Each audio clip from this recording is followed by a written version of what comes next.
তিনিচুকীয়া জিলা কাৰ্বি আংলঙৰ 9খন নগৰ সমিতিলৈ 15 ফাইনেন্স আঁচনিৰ অধীনত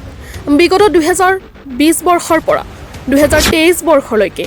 অসম চৰকাৰে কোটি কোটি টকাৰ আবণ্টন দিছিল যদিও আজিৰ তাৰিখলৈকে এই 15 ফাইনেন্সৰ অধীনত কোনো ধৰণৰ উন্নয়নৰ কাম হোৱা নাই আৰু এই ধন দুৰ্নীতিৰে হৰণলুকি হৈছে বুলি গুৰুতৰ অভিযোগ উত্থাপন কৰিছে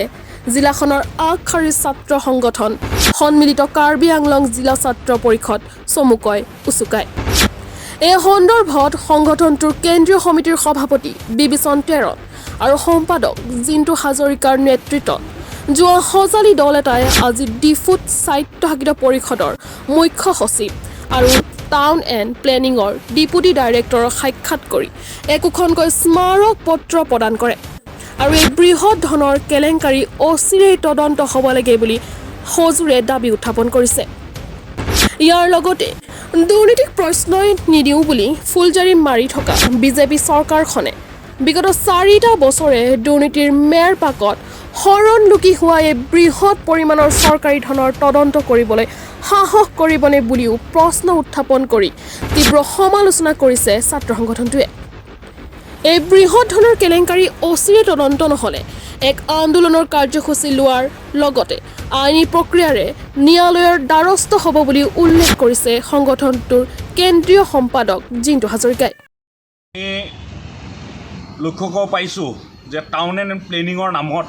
যোনটো 9টা টাউন কমিটি ডেভেলপমেণ্টৰ কাৰণে যোনটো অসম চৰকাৰে যোনটো 50 ফাইনেন্সৰ নামত যোনটো ডেভেলপমেণ্টৰ কাৰণে যোনটো আমাক দিছিলে, কিন্তু আমি 2020 চনৰ পৰা 2023 বৰ্ষলৈকে এই 9টা টাউন কমিটিৰ যোনটো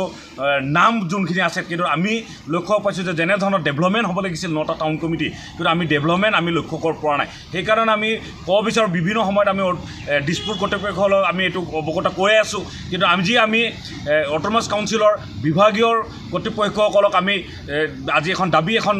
স্মাৰকপত্ৰ প্ৰদান কৰোঁ। আমি টাউন এণ্ড প্লেনিঙৰ ডেপুটি ডাইৰেক্টৰ ডাঙৰীয়াক তেওঁক লগ কৰি এখন দাবী এখন স্মাৰকপত্ৰ প্ৰদান কৰোঁ। আমাৰ অট'নমাছ কাউন্সিলৰ প্ৰিন্সিপাল ছেক্ৰেটাৰী ডাঙৰীয়াক আজি লগ কৰি এখন দাবী এখন স্মাৰকপত্ৰ প্ৰদান কৰোঁ। আৰু যোনটো 9টা টাউন কমিটিৰ নামত যোনটো ফাণ্ড আৱৰ্তন হৈছিলে, সেই ফাণ্ড কিন্তু এলটমেণ্ট কৰা আমি লক্ষ্য কৰা নাই। সেইকাৰণে আমি তেওঁলোকক কওঁ যে অতি সোনকালে এইটোৰ ওপৰত তদন্ত হ'ব লাগে আৰু তেওঁলোকে আশ্বাস দিয়ে যে অতি সোনকালে এইটোৰ ওপৰত তদন্ত হ'ব। আৰু লগতে আমি ক'ব বিচাৰোঁ যে সংবাদ মাধ্যমৰ থ্ৰুদি আমি এই বিয়াগুম বিজেপি চৰকাৰখনক আমি ক'ব বিচাৰোঁ যে তেওঁলোকে যোনবিলাক কয় জিৰ' টলাৰেঞ্চৰ কথা, দুৰ্নীতিমুক্ত কথা কয়, কিন্তু আজি আমি ক'ব বিচাৰোঁ যে সংবাদ মাধ্যমৰ থ্ৰুদি যোনটো কাৰ্বি আংলঙত যোনটো আবণ্টন হৈছিলে 50 ফাইনেন্সৰ নামত, কিন্তু আজি এই 9টা টাউন কমিটিত কিন্তু আমি এটাও ডেভেলপমেণ্ট এক পইচা আমি লক্ষ্য কৰিব পৰা নাই। এই পইচাটো ক'ত গ'ল অতি সোনকালে এইটোৰ ওপৰত তদন্ত কৰিব লাগে। এই বিজেপি চৰকাৰখনক আমি এই আপোনালোকৰ সংবাদ মাধ্যমৰ থ্ৰুদি আমি তেওঁলোকক জনাব বিচাৰিছোঁ, বিভাগীয় ইএম ডাঙৰীয়াক আৰু আমাৰ অট'নমাছ কাউন্সিলৰ প্ৰভাৱশালী ডক্টৰ তুলিৰাম ডাঙৰীয়াক, CM ডাঙৰীয়াক আমি আপোনালোকৰ যোগেদি আমি তেওঁলোকক ক'ব বিচাৰিছোঁ। আৰু লগতে ক'ব বিচাৰোঁ যদি অতি সোনকালে যদি এইটোৰ ওপৰত কোনো যদি ব্যৱস্থা নলয়, তেতিয়াহ'লে অনাগত দিনত উচুকা তৰ্খৰ পৰা আমি গণতান্ত্ৰিক আন্দোলন কৰিবলৈ বা আইনী প্ৰচেছত যাবলৈ আমি বাধ্য হ'ম আৰু সম্পূৰ্ণ জগৰীয়া হ'ব এই বিজেপি চৰকাৰখন।